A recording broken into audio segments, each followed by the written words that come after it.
et le sang qui t'ont révélé cela, mais mon Père qui est dans les cieux. Et moi je te dis que tu es Pierre, et que sur cette pierre, je bâtirai mon église, et que les portes du séjour des morts ne prévaudront point contre elle. Voici la parole du Seigneur, d'où Jésus nous parle et pose la question à ses disciples de savoir qui il est selon eux.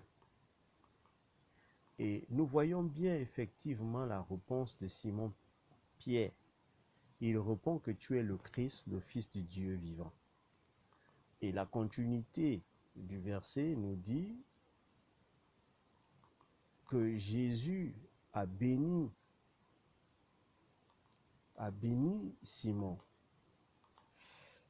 en disant: tu es heureux, Simon, fils de Jonas, car ce ne sont pas la chair et le sang qui t'ont révélé cela, mais mon Père qui est dans les cieux. Et lorsqu'on remarque, il dit: et moi je te dis que tu es Pierre, et que sur cette pierre. Donc nous allons analyser cette réponse, cette réponse du Seigneur à Pierre, Simon Pierre, lorsqu'il dit: et moi je te dis que tu es Pierre, et que sur cette pierre je bâtirai mon église, et que les portes du séjour des morts ne prévaudront pas contre elle. Nous voyons ici que Dieu utilise deux fois Pierre, mais qui ont des significations différentes. Lorsque Jésus-Christ dit « et moi je te dis que tu es Pierre », ici, le Christ identifie son disciple. Il parle à l'être humain qui est Simon. Il dit « tu es Pierre ». Donc, ton prénom c'est Pierre, c'est toi Simon Pierre. Mais après, Jésus il dit « et que sur cette pierre », c'est pas sur Simon dont il parle d'une autre pierre là en réalité. Lorsqu'il dit « et que sur cette pierre je bâtirai mon église ». Vous voyez? Donc, nous voyons ici que Jésus attendait une réponse claire de la part de ses disciples. Il se rend compte que il n'y a que l'un de ses disciples qui a pu répondre clairement et qui a donné à Jésus la réponse dont il attendait de ses disciples-là. Et il s'est rendu compte que ce n'était pas une réponse qui émanait de l'effort de son disciple Pierre, qui émanait de la réflexion de Pierre, qui émanait de son intelligence, non. Il comprend ici que Pierre, en réalité, était en communication avec le grand esprit, avec le Dieu créateur. Donc, on se rend compte que dans l'utilisation dont Jésus parle ici de Pierre, lorsqu'il dit « et moi je te dis que tu es Pierre », là il parle à l'être humain Pierre, il parle à Simon Pierre, et il identifie, il dit « tu es Pierre, c'est toi Pierre, c'est toi Simon ». Et il revient en disant « et que sur cette pierre », c'est pas sur Simon, mais sur une autre pierre. La pierre là c'est quoi? C'est le fait que c'est de savoir comment Simon Pierre a pu avoir la révélation de ce qu'il était. Qu'est-ce qui a poussé, qu'est-ce qui a mené Simon Pierre à répondre correctement la question que Jésus s'était posée à ses disciples? Donc c'est ce cas, n'est-ce pas, se révéler à travers Pierre pour lui donner la bonne réponse. Donc, Christ part de Pierre, et sur cette pierre, nous avons ici deux fois Pierre. De quelle pierre s'agit-il? Donc, le premier Pierre ici, Dieu dit, tu es Pierre. Ici, Dieu parle d'un être humain. Il parle de Simon.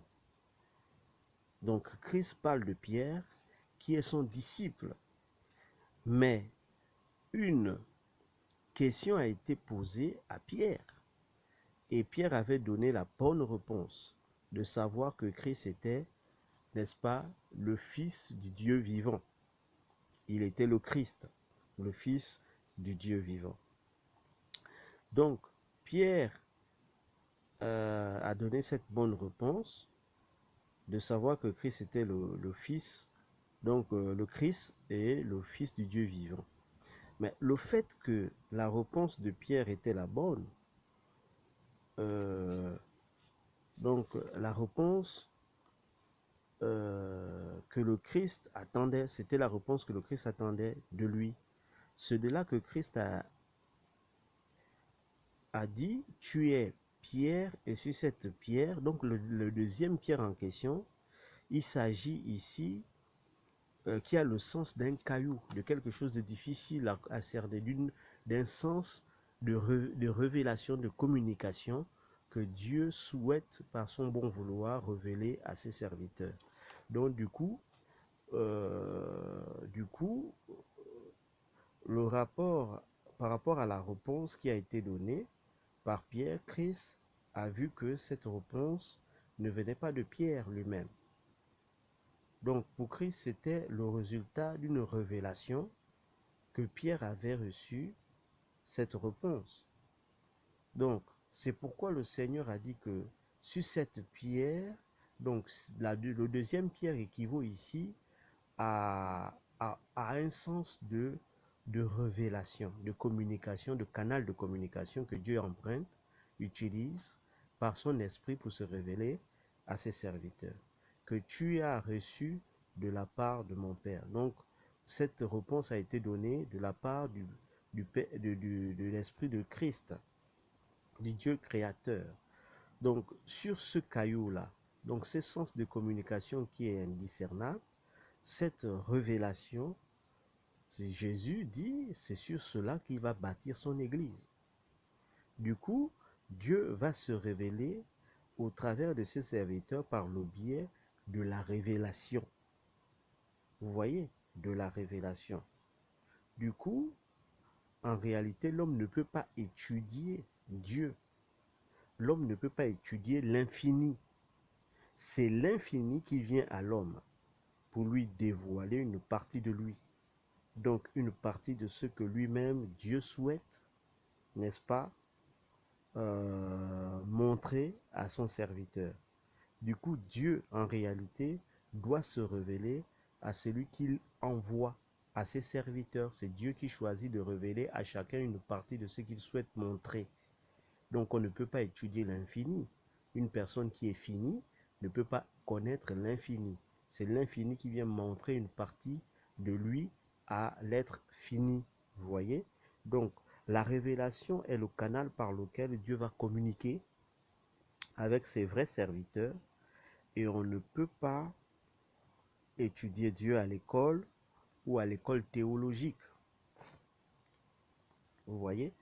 À l'école théologique, etc. Parce que c'est Dieu qui fait le choix de venir se révéler esprit à esprit, donc une communication de son esprit à l'esprit de son serviteur, et il lui révèle ce qu'il souhaite.